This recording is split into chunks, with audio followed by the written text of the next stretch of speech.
చెప్పండి.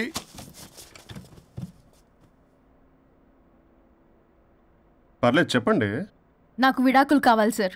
నాకేమన్నా మా విడాకులు కావాలా? నాకు విడాకులే కావాలి సార్. ప్రాసలు వద్దండి, ప్రాబ్లమ్స్ చెప్పండి. ఎర్రగా బుర్రగా ఉంది, తెలివైన అమ్మాయి కదా అని ప్రేమించాను సార్. ఇంట్లో వాళ్ళు కాదని పెళ్లి చేసుకున్నాను. అప్పటికి మా నాన్న ఏమన్నాడు తెలుసా? ఏమన్నాడు? నానా చెప్పు. నాన్న చెప్పు. అంకుల్ చెప్పండి. ప్రేమించి పెళ్లి చేసుకోవడం మన ఇంటి అవంటలేదు. నువ్వు అమ్మాయిని కనుక పెళ్లి చేసుకుంటే నా యావదాస్తిని నా తమ్ముడు కొడుకైన బుల్లెపై పేరు రాసి పారేస్తాను. వామ్మో, ఈ ఆస్తి గొడవలు నాకొద్దు అన్నయ్య. పెద్దనాడు చెప్పిన మాట విను. ఆంటీ సైలెంట్ గా ఉన్నట్టుంది, మీకు సపోర్టా? అమ్మా అమ్మా చెప్పమ్మా. మీ నాన్న మాట ఎప్పుడైనా నేను చెబుతాటేనా? ఆయన మాటే నా మాట. ఆంటీ తానా తందన బ్యాచ్ అనమాట. మా మమ్మీ కూడా అంతే. వాళ్ళు ఎంత వద్దన్నా ఆఖరికి హరిహరాదులు అడ్డు వచ్చినా గానీ నేను ఈ అమ్మాయినే పెళ్లి చేసుకుంటాను భీష్మించి కూర్చున్నా సార్. ఈ హరిహరాదులు ఎవరు, వాళ్ళ పేర్లు ఆధార్ కార్డ్ నంబర్ ఇస్తే భీష్ముడికి వాళ్ళకి సంబంధం ఏంటో చెప్తే సార్ వాళ్ళు ఎవరో నాకు తెలియదు సార్. నేను ఏదో ఫ్లోలో చెప్పాను. నేను ఫ్లోలో రాశాను సార్. నేను కూడా మా అమ్మ నాన్నని కాదని వీడితో బయటికి వచ్చాను. మా నానమ్మ అసలు ఏమన్నారో తెలుసా సార్? ఏమన్నారు? నానమ్మ నానమ్మ గ్రానీ సార్ చెవుడు. ఒసే నాయనమ్మ. తల్లి ఈడొచ్చిన పిల్ల గడప దాటి వెళితే నిన్నే కాదు నిన్ను కనీ పెంచిన తల్లిదండ్రులు కూడా ఈ లోకం దుమ్మెత్తిపోస్తుంది. అయినా ముక్కు మొహం తెలియని వాడితో ప్రేమ పెళ్లి ఏమిటమ్మా? నాకు అతని ముక్కు మొహం మూతి కూడా తెలుసు. నేను చేసుకుంటా అతనే చేసుకుంటా అని ఇతనితో వచ్చేసి పెళ్లి చేసుకున్నాను సార్. కానీ ప్రేమ పెళ్లిలు 100% సక్సెస్ అవ్వవు అనేది ప్రూవ్ చేశాడు. ఇంట్రెస్టింగ్. ఏం చేశాడు? ఏవని చెప్పాలి, ఎన్నని చెప్పాలి. ఇతను సాడెస్ట్, బైపోలార్, పొసెసివ్, సైకో. చూసారా సార్, నాకు ఫిజిక్స్ రాదని ఏదేదో చెప్తుంది. ఫిజిక్స్ కాదయా, మ్యాథమెటిక్స్. ఒరేది కెమిస్ట్రీ రా. ఇతనే ఓ మిస్టరీ. అసలు మీ పెళ్ళి ఎప్పుడైంది? August 15 sir. 17 సార్. అదే అంటే ఆగస్ట్ 10 హాలిడే కదా సార్. దాని తర్వాత 2 days డేట్ ఇచ్చారు సార్. చూసారా సార్, పెళ్లి రోజే గుర్తులేనుడికి పెళ్ళాం ఏం గుర్తుంటుంది? అసలు ఇతనికి నా ఫోన్ నంబర్ కూడా గుర్తుండదు సార్. నాకెందుకు తెలియదు సార్? చెప్పు. 98490 కాదు 9840099. 98499 మొత్తం 10 నంబర్లు ఉంటాయి. మీరు ఇలా టెన్షన్ పెడితే ఎలా చెప్పాలి సార్? చెప్పు. మీరు ఎన్నిసార్లు అడిగినా ఇదే రిపీట్ చేస్తాడు. దాని నంబర్ మాత్రం 4 మీదే పెట్టుకున్నాడు. అంటే దివ్య నెంబర్ ఫ్యాన్సీ నెంబర్ సార్. ఇంతకీ దివ్య ఎవరు? కలీగ్. దాని మాయలో పడ్డాకి నన్ను నెగ్లెక్ట్ చేస్తున్నాడు. అంతేనా? నీకు 100 సార్లు చెప్పేస్తాను నా ఫ్రెండ్ అని. హలో, ఫ్రెండా కలీగా? మా సార్ క్లారిటీ కావాలి. కొలీగ్ లాంటి ఫ్రెండ్ సార్. ప్రేమించినప్పుడు 100 కబుర్లు చెప్పాడు కానీ పెళ్ళైన నెక్స్ట్ డే నుండి పట్టించుకోవడం మానేశాడు. తలనొప్పి వచ్చినా తగ్గుతుందిలే అంటాడు కానీ ఏమి చేయడు. అసలు తలుంటే కదా సార్ తలనొప్పి రావటానికి. సరే తలనొప్పి వచ్చింది హాస్పిటల్కి వెళ్దామంటే రాదంట సార్. వాడు ఎవడో లైవ్ లో గాలి డాక్టర్ అంట. వాడికి ఫోన్ చేస్తుంది. వాడు తగ్గిందా అంటే తగ్గిందంట. నన్ను కూడా అలా చేయమంటే నేను ఎలా చేయాలి సార్? అసలు కూర్చొని ఇది పడుకోని ఇది ఊపిరి కూడా పీల్చుకొని సార్. ప్యాకెట్లు సిగరెట్లు కాలుస్తాడు. నేను ధూప్ స్టిక్ కాలిస్తే మంచి వాసన వస్తుంది. నువ్వు సిగరెట్లు కాలిస్తే రాహుల్ ద్రావిడ్ కి కోపం వస్తుందంటే వినడే. బాత్రూమ్ అంతా కంపు చేస్తాడు. సార్ నాతో ఎక్కడికి రాడు, తనతో బయటికి తీసుకెళ్ళడు. నేను వేసుకున్న ఏ డ్రెస్ కి కాంప్లిమెంట్స్ ఇవ్వడు. అదేంటి, మొన్న నీ డ్రెస్ బాగుందని చెప్పా కదా. అన్నాడు సార్. దివ్య నీ డ్రెస్ ఈ రోజు చాలా బాగుంది అన్నాడు సార్. మరి ఇంకే? నా పేరు పల్లవి సార్. సార్ ఏదో రాస్తున్నారేంటి sir? You done the world's greatest mistake bro. అబ్బా అది ఏదో ఫ్లోలో అన్నాను సార్. నేను కూడా ఫ్లోలో రాస్తున్నాను సార్. సార్ ఇప్పుడు మీ ఆవిడ మిమ్మల్ని ఏమని పిలుస్తుంది? మేడంకి సార్ అంటే పిచ్చి. హరి డార్లింగ్ అని పిలుస్తుంటది కదా సార్. తను మీ షర్ట్ చూసి హరి డార్లింగ్ నీ షర్ట్ బాగుంది అనబోయి గిరి డార్లింగ్ నీ షర్ట్ బాగుంది అంటే మీకెలా ఉంటుంది? పత్తులు క్రికెట్ అవునే అడగండి. అమ్మా ఇక నీ ప్రాబ్లం చెప్పు, మమ్మల్ని ఇరికించమాకు. చూసారా సార్, ఇది ఎవరికైనా ప్రాబ్లం క్రియేట్ చేస్తుంది. దీని మనసు నుండే విషప ఆలోచనలు. ఇది ఆలోచించే విధానం కృష్ణపల్ నోయలు కూడా అర్థం కదా సార్. ఎవడరా వాడు? Famous comedian sir. ఓ కమెడియనా? ఎస్పీ గారి లాగా. అతను సింగర్ కదా సార్. సింగరా? తెలీదా? చూసారా సార్, మీకన్నా తెలుసు. వీడికేమీ తెలీదు. ఇక నా వల్ల కాదు, వెక్స్ అయిపోయాను సార్. నాకు డివోర్స్ కావాలి. అది వెక్స్ అయింది, నేను ఫిక్స్ అయ్యాను. నాకు డైవర్స్ కావాలి సార్. మీరు చెప్పింది వింటుంటే ఇవి భరించలేని, పరిష్కరించలేని కఠోరమైన ప్రాబ్లమ్స్. ఈ విడాకులు మీకన్నా నాకు చాలా ఇంపార్టెంట్. ఎందుకంటే నా 100వ విడాకులు గిన్నిస్ బుక్కి చివరి మెట్టు. అమ్మయ్య, ఇక మేము మర్చిపోవచ్చు అనమాట. ఇక మీరు మర్చిపోయిన ఆ విషయం నేను మర్చిపోను. డాక్యుమెంటు నా హస్తాలతో స్వయంగా రాస్తున్నా. కానీ ఒక 2 రోజులు మాత్రం ఊపిరికి ఊపిరి బిగబట్టుకొని వెయిట్ చేయండి. 99 గెలిచిన ఆనందంలో నేను నా వైఫ్తో గోవా టూర్ వెళ్తున్నాను. రాగానే 100% నేను మీకు డైవర్స్ ఇప్పిస్తా. Thank you sir. తీసుకో, వల్ల కాదు. హలో సార్, బాగున్నాను సార్. చెప్పు. లోపలికి వెళ్ళి మాట్లాడుకుందాం సార్ ప్లీజ్. సరే దాకు నేను పెట్టేస్తాను సార్. ఓ మై గాడ్, నీ కాన్సన్ట్రేషన్ మొత్తం నా మీదనన్నమాట. నమస్తే మేడం. ఈ మధ్య కొంచెం చికెన్ అంటున్నారు, బట్ బాగున్నారు. హలో, వచ్చిన పని ఏంటో చెప్పండి, పలకరింపుల తర్వాత. ఏదో చిన్న ఆశ సార్. ఈరోజు ఆషాఢ శుద్ధ తది సార్, మా గురువుగారి పుట్టినరోజు. అన్నదానానికి చందా కావాలా? చిచ్చి కాదండి, ఆయన బర్త్డే నా ఫస్ట్ వర్కింగ్ డే అవుతున్నందుకు నాకు చాలా ఎక్సైటింగ్గా ఉంది. అండ్ లీగల్ డివోర్స్ చాలా మంచి రోజు అండి. ఎగ్జాక్ట్లీ 11:05 మంచి ముహూర్తం కూడా ఉంది. అంబరాల్లోడా విడాకులు కూడా మంచి రోజులు ఉంటాయిరా? విడాకులకు ముహూర్తాలేంటా కామెడీ? ప్లీజ్ అలా అనకండి సార్, నాకు చాలా సెంటిమెంట్, మా గురుగారికి కూడా. అబద్ధాలు ఆడితే చెప్పుతో కొడతారా నిన్ను? సో మీరు డివోర్స్ పేపర్ మీద సైన్ చేస్తే మనం ప్రొసీజర్ స్టార్ట్ చేయొచ్చు సార్. ఏం స్టార్ట్ చేస్తావరా నువ్వు? నా బర్త్డే రోజే నాకు స్పాట్ పెడతావరా? ఒరే ఎదవా, లా చదవడానికి నీకు 12 ఏళ్ళు పట్టిందిరా. అఫిడవిట్ రాయటం తెలియదు, సెక్షన్లు అంటే ఏంటో తెలియదు, చెట్టు కింద ప్లేడర్ కూడా పనికిరావురా నువ్వు. ఏం పీకుతావో పేకరా. సార్, చూస్తాను పీకు. నేను ఇక్కడ మాట్లాడుతుంటే మీరు ఎక్కడ చూస్తున్నారు? నేను ప్రాబ్లమా? నువ్వే ప్రాబ్లం. నీ మీద అస్సలు నమ్మకం లేదు. అసలే ఫస్ట్ కేసు అంటున్నావు. మా కేసు నీకు ఇచ్చి ఎక్స్పెరిమెంట్ చేయలేం. లాగిచ్చు. Better luck next time. Love you Raza. ఎంత మాట అన్నారు సార్? ఇది అఫీషియల్గా నా ఫస్ట్ కేసు అవ్వచ్చు, కానీ ఒక రిటైర్డ్ జడ్జ్కున్నంత ఎక్స్పీరియన్స్. నేను ఫీల్డ్లోకి ఎంటర్ అయితే రాయల్ ఎన్ఫీల్డ్ కూడా సైడ్ ఇవ్వాల్సింది.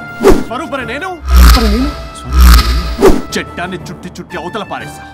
న్యాయ శాస్త్రాన్ని నమ్మి పింగేస్తా. ఇన్ఫాక్ట్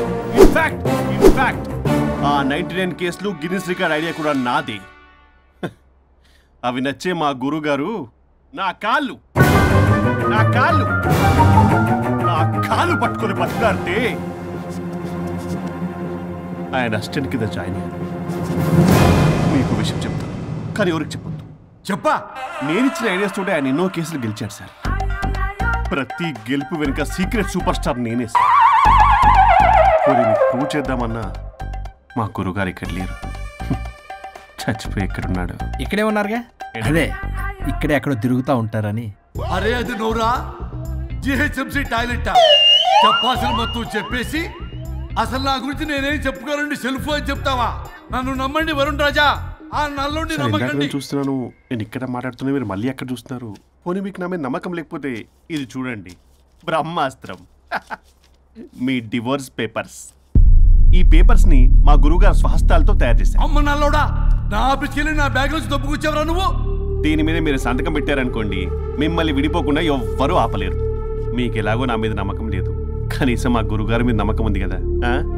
ఈ డాక్యుమెంట్ సబ్మిట్ చేశారనుకోండి, ఇంకా మీకు డివోర్స్ అయిపోయినట్టే. కాకపోతే చిన్న కౌన్సిలింగ్ ప్రొసీజర్ ఉంది, అది నేను మేనేజ్ చేసుకుంటాను. వీడు నా కొమ్మ గురించి ఎలాగున్నాడు? వరుణ్ బాబు నీకు దండం పెడతా. మేడం కొంచెం నా టైం ఏంటి, మీ ప్రాబ్లం సాల్వ్ చేస్తా. వరుణ్ బాబు నువ్వు మోసపోతావు.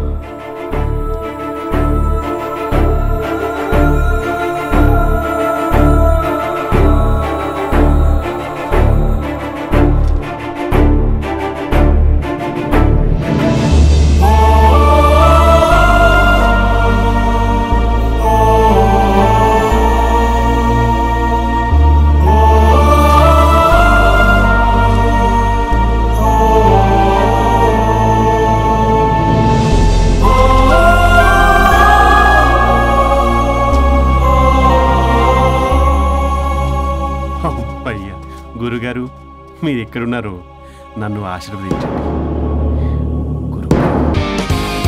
నువ్వేంటి చెప్పా పెట్టకుండా వచ్చావు? ఫోన్ చెప్తారు, కాల్ అటెండ్ చేయరు. అరే ఇంపార్టెంట్ విషయం చెప్తావు, ఇక్కడ రాకొచ్చా. మీరు రండి. నమస్తే. ఏంటంటే అలా డిఫరెంట్? కొట్టేస్తాను. కూర్చోండి.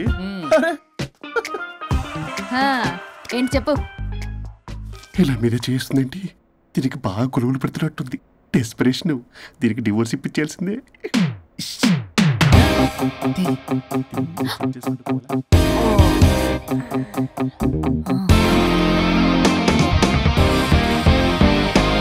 ఈరోజు మీ కౌన్సిలింగ్. మొన్నేగా సంతకం పెట్టావు, ఇంత తొందరగా అలా? హలో, డివోర్స్ అంటేనే డోర్ డెలివరీ ఇచ్చేవని, బ్యాక్ డోర్ లో ఏం చేయాలి తెలీదా? What is silly question.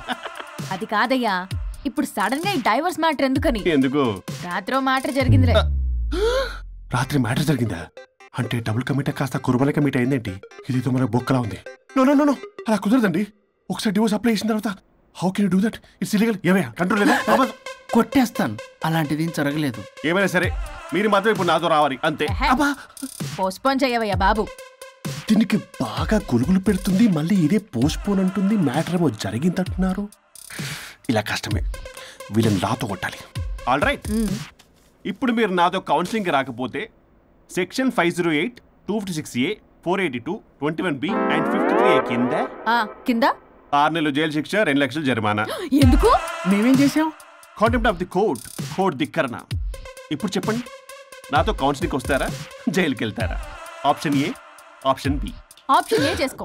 అయ్యో, ఇప్పుడు మనం ఎలా? మీ స్పర్శ, ఆ టచ్, దెబ్బలు కొట్టేస్తాను. వెళ్ళిపో.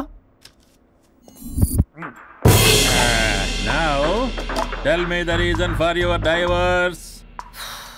చెప్పు. నువ్వు చెప్పు. నువ్వే చెప్పు. చెప్పు. ముందు నువ్వు చెప్పు. నువ్వే నేను చెప్పు. చెబుతాగా. This is not a court. మీరేం భయపడొద్దు. This is just a legal arbitration. ఆహా. ప్రాబ్లం అమ్మాయిదా అబ్బాయిదా? అమ్మాయి చాలా మంచిది సార్. చాలా ఓర్పుతో ఈ సొసైటీ కోసం ఈ మ్యారేజ్ని భరిస్తుంది. ఏంటి నువ్వా ఓర్పుతోనా? సార్, నేను మాట్లాడేటప్పుడు వాడిని మాట్లాడొద్దని చెప్పండి. అమ్మాయిని పట్టుకుని వాడు వీడు అంటావేంటి? నువ్వు చెప్పవయ్యా. అయ్యా అనకండి. మాట్లాడొద్దని చెప్పండి. నువ్వు మాట్లాడకమ్మా, తనని మాట్లాడలేవు. సార్, అమ్మాయి చాలా మంచిది. ఎన్ని బాధలు పెట్టినా కామ్గా భరిస్తుంది. నోట్లో నాలుగు లేదంటే నమ్మండి. ఏంటి ఇవన్నీ నువ్వే చూసారా, వాడు మళ్ళీ మాట్లాడుతున్నాడు. అమ్మా నువ్వు ఊరుకోమ్మా, కాసేపు ఆగు. అది అన్న అబద్ధాలు చెప్తుంటే చూస్తూ ఎలా ఉండాలి సార్?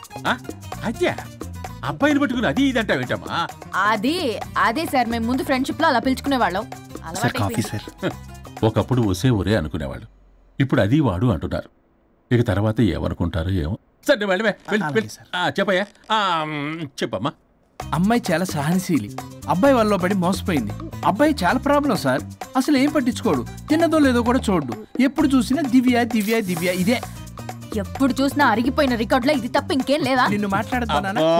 నువ్వు చెప్పమ్మా. ప్రాబ్లం అంతా అమ్మాయిలోనే ఉంది. అసలు చెప్పింది అర్థం చేసుకోరు. ఒకటే నస బ్యాచ్. అసలు అబ్బాయి ఎంత బిజీగా ఉంటాడు, ఏం బాధలు పడతాడు అని ఆలోచించాలా?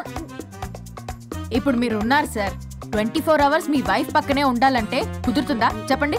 ఇదిగో నా వైఫ్ ని గుర్తు చేసి నన్ను కన్ఫ్యూజ్ చేయవాకండి. అయ్యో, ఇందులో కన్ఫ్యూజ్ అవటమే ఉంది సార్. మేమంతా క్లియర్ గా చెప్తుంటే. సరే కానీ ఇప్పుడు అమ్మాయి మంచిది అంటున్నావుగా? అవును. మరి అబ్బాయి నువ్వే అడ్జస్ట్ కావచ్చుగా. ప్రాబ్లం అమ్మాయిలో ఉంటే అబ్బాయిని అడ్జస్ట్ అవ్వమంటారేంటి? అది కుదరదు సార్. అబ్బా, నువ్వు ఎందుకమ్మా మాట్లాడతావు? అబ్బాయి నువ్వే మంచిది అనమాటున్నాడుగా. అయ్యో, నేను అలా అనలేదు సార్. అబ్బాయిలోనే ప్రాబ్లం ఉందంటున్నాను. అదే కదయ్యా నేను అంటుంది. లేదు సార్, కన్ఫ్యూజ్ అవుతున్నారు. అబ్బాయి అలా అనట్లేదు. ప్రాబ్లం అమ్మాయిలోనే ఉంది. అమ్మాయి అడ్జస్ట్ అవ్వాలి. ఎందుకు అబ్బాయి అడ్జస్ట్ అవ్వాలి? అమ్మాయి అడ్జస్ట్ అవ్వాలి. అబ్బాయి అడ్జస్ట్ అవ్వాలి. కొట్టేస్తాను. మీరు అప్పటమ్మా, మీ ప్రాబ్లం నాకు అర్థమైపోయింది. ఇప్పుడు మిమ్మల్ని నా దగ్గర దూలింది ఎవరు? స్వరూప్. ఒక్కసారి ఆ స్వరూపుని నా దగ్గరికి పంపించవా? ఏంటో టెన్షన్ అవుతుంది. డివోర్స్ అవ్వాలి, దాన్ని నేను సెట్ చేసుకోవాలి. చాలా స్వరూప్, స్వరూప్ సార్ నేను లోపలికి రమ్మంటున్నారు. రమ్మన్నారా? కొట్టేస్తాను. కంగారు పడకండి సార్, ఇది జస్ట్ ఫార్మాలిటీ. ఇప్పుడు పోలియో చుక్కలు వేసుకోమంటారు, అయితే పోలియో ఉన్నట్ట కాదే, ఫార్మాలిటీ. 2 minutes సెట్ చేస్తారు. అసలు మీరు ఏంటి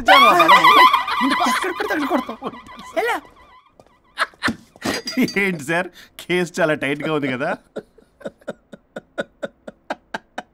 కేసు చాలా టైట్ గా ఉంది కదా, కానీ అది పంపిన వాడి స్క్రూయే లూజ్ గా ఉంది.